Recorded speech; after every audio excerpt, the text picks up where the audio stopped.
There are some brilliant players in the Premier League, but who are some players that go under the radar? In this video, I analyse some players in the Premier League that in my opinion are underrated.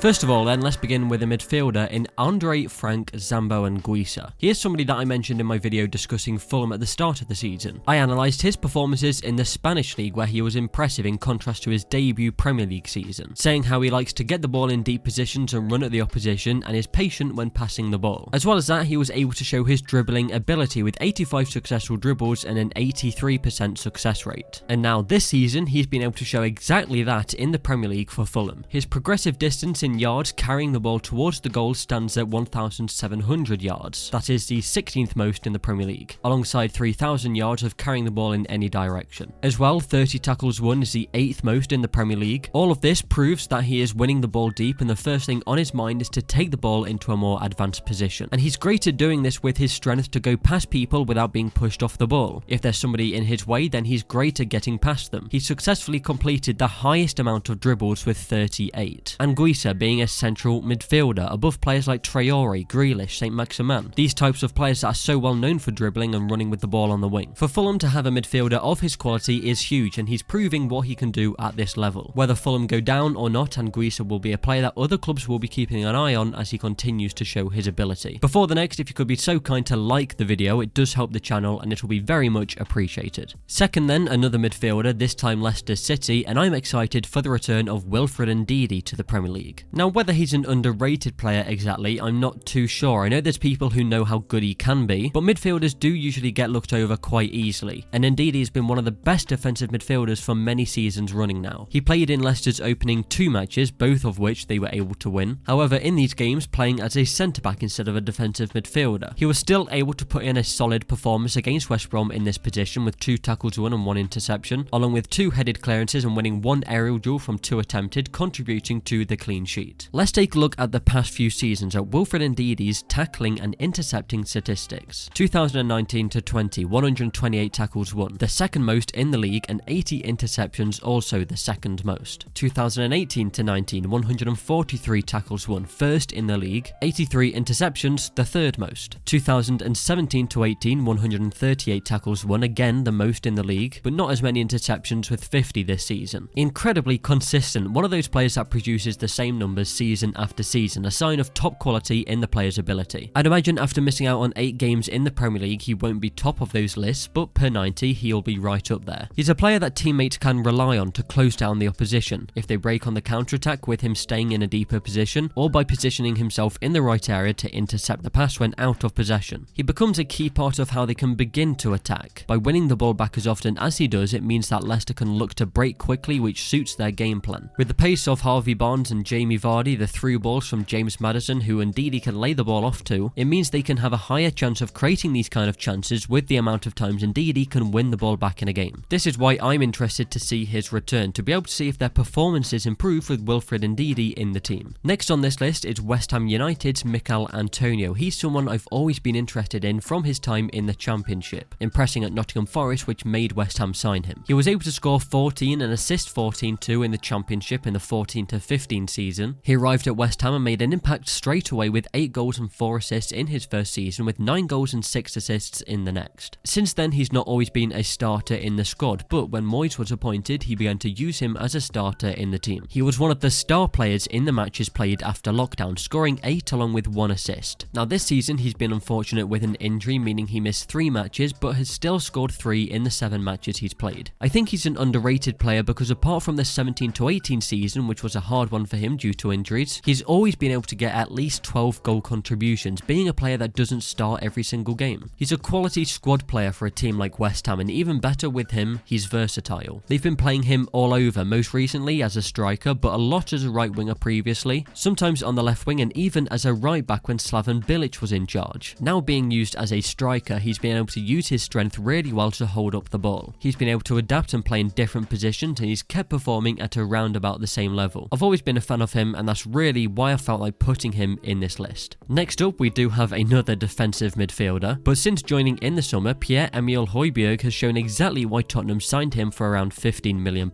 becoming a player that is dictating play for the team and is now one of the Premier League's best performing midfielders. Mourinho clearly wanted somebody to come in and do a lot more of the dirty work in the midfield. When you look at last season for the top tacklers in the league, Aurier was the highest for Tottenham in 6th. Next was Lucas Moura in 48th and then Giovanni Lo Celso in 65th. Now this is fine, but with how Mourinho wants to play, he didn't have anyone in the team who could win the ball in the middle of the pitch regularly. Lo Celso being the midfielder previously highest for tackles won, but not the player for that role. Højbjerg to be able to come in and instantly find his place in the team, doing his job perfectly, winning the 7th most tackles in the league with 32, and has really been a nuisance for the opposition as he's made the 4th most successful pressures with 66. He's the kind of player that if he was to be left out of the team, you'd notice the difference without him. In his time at Southampton, he wasn't ever someone that stood out massively, but now at Tottenham, he's shown what kind of player he can be, and that for me is why he's one of the most underrated players in the league. Now the next one is a forward, and I have picked Richarlison. He's now 23 years old, playing in his 3rd season at Everton, and in his time at the club has grown to become an important player for them. I've discussed Everton previously on my channel, going over the role of Richarlison and what he offers to the team. He's what you'd probably call an inside forward, where they have Digne holding the width on the left and Richarlison can go narrower. And here he's great at causing dangerous problems for the opposition, running diagonally at the defenders looking to shoot as he often likes to. His dribbling ability has been evident since his arrival before Everton, even at Watford. This season he's right up there with the most successful dribbles, 23 for him, the 9th most in the league. He's had good returns at Everton in both seasons in all competitions, 16 goal contributions in the 18-19 season. Then 2019-20, 19 goal contributions, so an improvement on what he had before. The thing about Richarlison is that he can be quite selfish, in the fact that he'll regularly look to shoot and get on the score sheet himself. However, even with this being said, he's creating chances for himself by carrying the ball and being in the right positions to do so. What has let him down is his finishing, more than anyone else in the Premier League in fact. His expected goals for this season is 3.7, and he's only been able to score 1 so far, and even that came from a penalty. So he's been disappointing in that sense for Everton, but for sure they miss Richarlison when he's out the team. With the amount of shots he's able to have, he's 14th in the league for the most shots with 25. The Leeds United match showed the influence he can have on the team, creating 2 chances, having 4 shots with 3 on target, and winning the joint most tackles in the match with 4. He makes a huge difference for Everton, and we saw that Barcelona were reported to be interested in him at the start of the year. I could see him getting a big move at some point, but for now at Everton, I'm sure he'll continue to impress under Ancelotti. Comment your most underrated players and I'll reply with my thoughts. I recommend that you don't miss out on future videos. Subscribe to Route 1 and like the video if you did enjoy.